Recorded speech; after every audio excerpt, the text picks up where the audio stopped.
क्या है digital infrastructure और क्यों ये इम्पोर्टेंट है। डिजिटल इंफ्रास्ट्रक्चर आया कहाँ से। 24 तक अभी तक हम लोग 1.3 बिलियन आधार कार्ड जनरेट कर चुके हैं। इस चीज में इंडिया नंबर 1 पे है, अभी वर्ल्ड को लीड कर रही है ग्लोबल लेवल।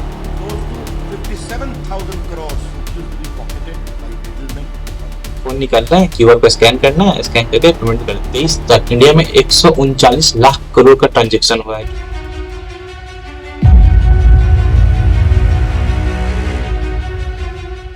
क्या है डिजिटल इंफ्रास्ट्रक्चर और क्यों ये इम्पोर्टेंट है। आज हम लोग जो बात करने वाले हैं वो इसी मुद्दे के ऊपर बात करना है कि आखिर डिजिटल इंफ्रास्ट्रक्चर क्या है और इंडिया का डिजिटल इंफ्रास्ट्रक्चर क्या है। तो चलिए सीधा मुद्दा पे आते हैं कि आखिरकार डिजिटल इंफ्रास्ट्रक्चर आया कहाँ से। देखो, डिजिटल इंफ्रास्ट्रक्चर कभी खुद में एक इंडिविजुअल पॉलिसी नहीं थी या कोई मिशन नहीं था, वो एक पार्ट था। किसका पार्ट था? डिजिटल इंडिया मिशन का वो पार्ट था।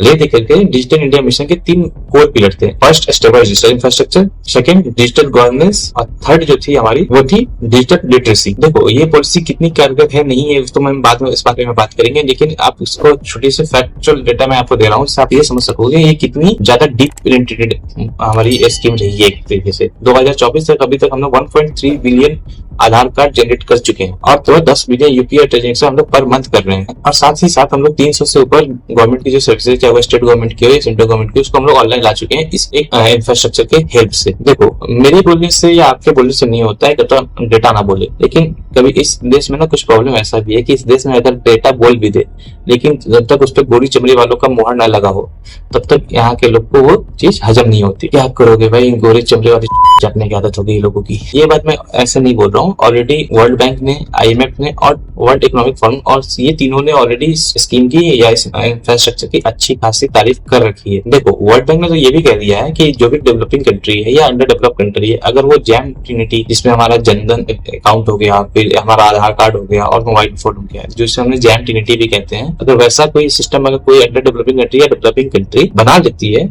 तो इससे जो वर्ल्ड लेवल पे, ग्लोबल लेवल पे जो फाइनेंशियल इंक्लूजन की जो बात हो रही है ना, इस पे हम लोग जो एक्सपेक्टेड टाइम है उससे हम लोग काफी टाइम पहले आ जाएंगे विद 100% इंक्लूजन के साथ। ये मैं नहीं बोल रहा हूँ, ये वर्ल्ड बैंक कह रही है। इससे आप समझ सकते हो कि गेम कितनी बदल चुकी है। जब यूएन ने कह दिया, वर्ल्ड बैंक ने कह दिया, आईएमएफ ने कह दिया, इवन वर्ल्ड इकोनॉमिक फोरम ने कह दिया, तो आप तो ये बात मान लो। अब तो आपको हो गया ना कि गोली चमड़ी का भी मोहर लग चुका है। अब तो इस बात को एक्सेप्ट कर लो कि हाँ, इस चीज में इंडिया नंबर 1 पे है, अभी वर्ल्ड को लीड कर रही है ग्लोबल लेवल में। तो जब तक इस देश में आधार कार्ड नहीं आया था या डीबीटी स्टार्ट नहीं हुआ था, तो मैं क्या बोलूं, राजीव गांधी ने खुद कहा है, अभी तक आपको मालूम है हमने लगभग 30 करोड़ जनधन अकाउंट खोले, उसको आधार से जोड़ा और आपके मोबाइल से सीड किया। And we are sending subsidy amount directly to the poor in their bank account. In the last nearly 3 years we have saved close to 57,000 crores which used to be pocketed by middleman और fictitious. तो गरीब तो बहुत खुश है, उसके bank account में सीधा पैसा जा रहा है। और यहाँ मैं एक बात और कहना चाहूँ, भारत के स्वर्गीय प्रधानमंत्री राजीव गांधी का एक पब्लिक स्टेटमेंट है कि मैं दिल्ली से 1 रुपया भेजता हूँ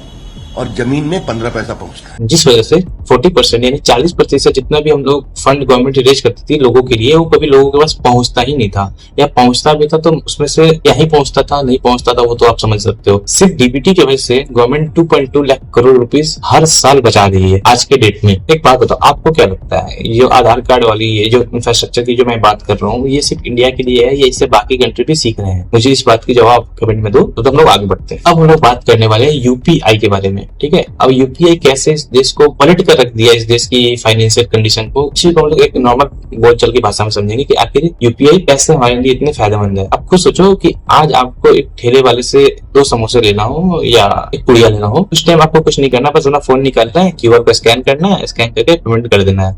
इसके लिए ना आपको वॉलेट कैरी करना है, ना आपको कार्ड कैरी करना है, ना आपको कैश कैरी करना है। बस आपके पास अपना फोन होना चाहिए और एक इंटरनेट कनेक्शन होना चाहिए। इंटरनेट कनेक्शन ना भी हो तो भी यूपीआई काम करता है, जिसको हम लोग यूपीआई लाइट के नाम से जानते हैं। यूपीआई कितना बड़ा गेम चेंजर है, इस बात से आप समझ सकते हो कि 2023 तक इंडिया में 139 लाख करोड़ का ट्रांजेक्शन हुआ है, जो कि मास्टर कार्ड और वीजा का जो ग्लोबल ट्रांजेक्शन है ना, सबको जोड़ भी दोगे तब भी उससे ज्यादा है। इवन आज के देश में काफी सारी ऐसी कंट्री जैसे नेपाल हो गया, यूएई हो गया, सिंगापुर हो गया, फ्रांस हो गया, जो कि यूपीआई को अडॉप्ट कर रहे हैं। और तो कुछ ऐसी कंट्री जो अमेरिकन कंट्री या लैटिन अमेरिकन कंट्री या अफ्रीकन कंट्री है जो कि यूपीआई को ना अडॉप्ट करके यूपीआई के ऊपर बनी हुई अपनी सिस्टम को वो डेवलप कर रहे हैं इंडिया के हेल्प से। तो आप सिंपल से एक नॉर्मल बात, कितना ये फैक्ट है या कितना ये सब हो सकता है नहीं हो सकता है मुझे नहीं पता, बट जहां तक मेरा नॉलेज कह रहा है कि जैसे कि अभी यूक्रेन और रशिया का जो वॉर शुरू हुआ, तो सबसे पहले क्या किया गया, रसिया को स्विफ्ट टेक्नोलॉजी से उठा के बाहर कर दिया गया। अब आप सोचो कल कि इंडिया को भी चीज फेस करना पड़ सकता है। चाइना ऑलरेडी इस चीज के ऊपर काम कर रहा है, लेकिन दूसरी तरफ अगर आपका यूपीआई जब ग्लोबल लेवल पे एक्सेप्ट होने लगे, आप आज के डेट में सिंगापुर हो गया, नेपाल हो गया, यूएई हो गया, मल्टीपल कंट्री जो है कि एक्सेप्ट कर रही है, बट एक टाइम ऐसा आएगा कि लगभग सारी कंट्री हमारी अडॉप्ट कर लेंगे। उस टाइम पे गवर्नमेंट को कुछ नहीं करना है, जो भी सिस्टम हमारा यूपीआई का चल रहा है बस उसमें स्विफ्ट जैसा एक टेक्नोलॉजी को इंटीग्रेट कर देना है। उससे हम ये तो हो सकता है कि हम स्विफ्ट में अगर रहें ना रहें, हम इस चीज को बाईपास तो कर सकते हैं। यानी कि इसके लिए पहले ये होगा कि पहले हम लोग अपना जो यूपीआई का जो प्रोडक्ट है यूपीआई, उसको हम लोग पहले ग्लोबल लेवल पे पूरा फैलाते। गवर्नमेंट इससे अच्छी खासी काम कर रही है, होप सो कि जल्दी ही आपको इस पे और भी कंट्री दिखेंगे जो इस चीज को अडॉप्ट करते नजर आएंगी। देखो, आधार और यूपीआई की बात तो सब करते हैं, लेकिन एक ऐसा चीज है जिसके बारे में कोई अभी तक बात नहीं कर रहा है, वो है ओएनडीसी। ओएनडीसी क्या है?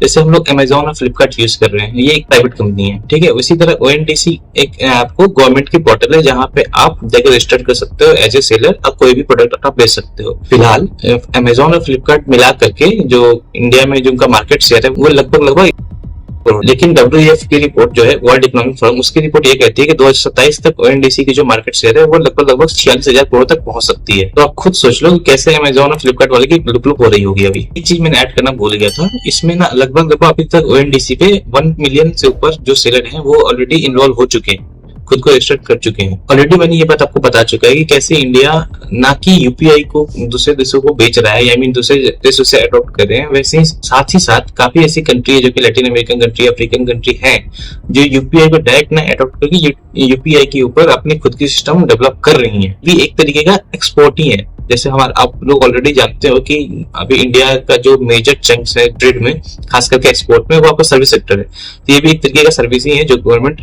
खुद के दम पे एक्सपोर्ट कर रही है दूसरी कंट्री को, खास करके अफ्रीकन और Latin American country, even Asian country को भी। तुमको ऐसा नहीं लग रहा है कि इतना सब कुछ स्मूथ कैसे चल रहा है? तुमको कैसे ये नहीं लग रहा है कि चाइना इसमें रेस में नहीं होगा या अमेरिका इस रेस में नहीं होगा? असल में दोनों है इस रेस में। चाइना भी अपना डिजिटल इंफ्रास्ट्रक्चर डेवलप कर रहा है, खास करके यूपीआई टाइप का, और यूएस भी करने की कोशिश में लगा हुआ है। हाँ, वो अलग बात है, लोग इस चीज में इंडिया को वो लोग टक्कर नहीं दे पा रहे हैं। चाइना के साथ एक ये भी इशू है ना कि चाइना अगर मान लो कि कल होकर के ये चीज ले भी आए, ऐसा कोई प्रोडक्ट लेके आ भी जाए, तो क्या कर सकते हैं? उसके ऊपर हमेशा एक डाउट रहेगा कि हाँ, चाइनीज गवर्नमेंट की पुरानी आदत, हिस्ट्री रही है चीज, या तो वो दूसरे में घुस जाते हैं या अपना छिपा लेते हैं। आई मीन कि दूसरे के सिस्टम में घुस के उनका डेटा चोरी करने पे लगे रहते हैं, या तो फिर अपना डेटा कभी तो देते ही नहीं है। चाहे वो चाइनीज वायरस के टाइम पे देख लो, सो कॉल्ड कोविड वायरस, उस टाइम पे ये होता है WHO में मांगते रह गए उनसे डेटा, उन्होंने दिया नहीं, जिसकी वजह से काफी लोग मारे गए बिना मतलब के। देखो, ऐसा तो बिल्कुल नहीं है कि सब कुछ यहाँ अच्छा ही चल रहा है। कुछ इश्यूज हैं, कुछ चैलेंजेस हैं जो हमें टैकल करना है। जैसे कि आप ये देख लो, 52% पॉपुलेशन ऐसी है जिनके पास स्टेबल इंटरनेट कनेक्शन नहीं है, और अगर आप जेंडर बेसिस पे बात करते हो तो 30% वुमेन ऐसी हैं जिनके पास डिजिटली जो फाइनेंशियल लिटरेसी है वो 0 है। ये जो मैं 30% वुमेन की जो बात किया वो मैं रूरल एरिया की बात किया, ना कि अर्बन एरिया की। मालूम चला लोग दौड़ने लगे मुझे, मेरी लाइफ काफी खतरनाक हो चुकी है, मर्द समझे पूरा खौफ का माहौल है। ये बड़ी अच्छी बात कही आप। सोल्यूशन क्या है इसका? सोल्यूशन सिंपल सा है, इंडिया को अपना जो भी एजुकेशन सिस्टम है उसको थोड़ा और मजबूत करना होगा। एजुकेशन सिस्टम का बात मैं नॉर्मल एजुकेशन का बात नहीं कर रहा हूँ, इंटरनेट की जो ई एजुकेशन है उस चीज को गवर्नमेंट को थोड़ा सा और काम करना पड़ेगा, उसको थोड़ा डीपली पेनिट्रेट करना पड़ेगा कि हाँ, कैसे इस चीज को जन तक जो है ना, मोदी जी का जन तक, तो वो जन तक कैसे पहुंचाते हैं ये भी देखना जरूरी है। वह क्या सीन है? सबसे बड़ा मुद्दा तो यहाँ पे है सिक्योरिटी का। देखो, एक बात तो आपको मानना होगा कि काफी टाइम से एक सवाल उठते आ रहा है, खास करके आधार के जो भी डेटा है उसके ऊपर, कि वो क्या वो सेफ है, नहीं है, कि सही हाथों में है या नहीं है। कोई कभी ये भी रिपोर्ट आया है कितने लोगों की डेटा आधार इंफॉर्मेशन लीक हो गई। देखो, वो जो लीक होती है ना, तो वो आपको गवर्नमेंट की तरफ से लीक नहीं होती है। आप किसी बैंक को दिए हो डिटेल्स अपना, या किसी प्राइवेट बैंक को दिया, किसी प्राइवेट फर्म को दिए हो, तो कभी कभी वो या तो वो लोग खुद बेच देते हैं, ठीक है, डेटा को, या तो फिर वहां से कोई साइबर अटैक में वो डेटा लीक हो जाती है। ये कंसर्न हमारे यहाँ हमेशा से बनी रही है। अब ये कंसर्न अभी भी है कि हम, चलो हमारी बायोमेट्रिक है, सब कुछ आप दे तो दे रहे हो, लेकिन उसकी क्या गारंटी है कि वो सेफ रहेगी या गलत हाथों में नहीं आएगी? ये एक मेजर चैलेंजेस भी है इंडिया के लिए अभी फिलहाल। एक कंसर्न वाली बात इसलिए है क्योंकि आप खुद देखो, सिर्फ 2023 में जो इंडिया की जो फाइनेंशियल सेक्टर है उसके ऊपर लगभग 17 लाख से ज्यादा साइबर अटैक हुए हैं। आप सोच सकते हो ये कितनी ज्यादा एक तरीके से अलार्मिंग सिचुएशन है इंडिया के लिए। इस चीज से बचने के लिए कुछ नहीं किया जा सकता है नहीं किया जा सकता, मजाक कर रहा हूँ। इस चीज से बचने के लिए सबसे पहले तो स्ट्रिक्ट लॉ आना चाहिए, और साथ में जो भी लॉ उसको तो डिसेंट्रलाइज करना पड़ेगा, ताकि उस चीज को लेकर के एक आदमी के ऊपर डिपेंडेंसी ना पड़े, हाँ यही इंसान कंट्रोल करेगा या यही एजेंसी कंट्रोल करेगी। उससे क्या होता है कि कभी कभी हाथ का पतंगर बन जाता है डेमोक्रेसी।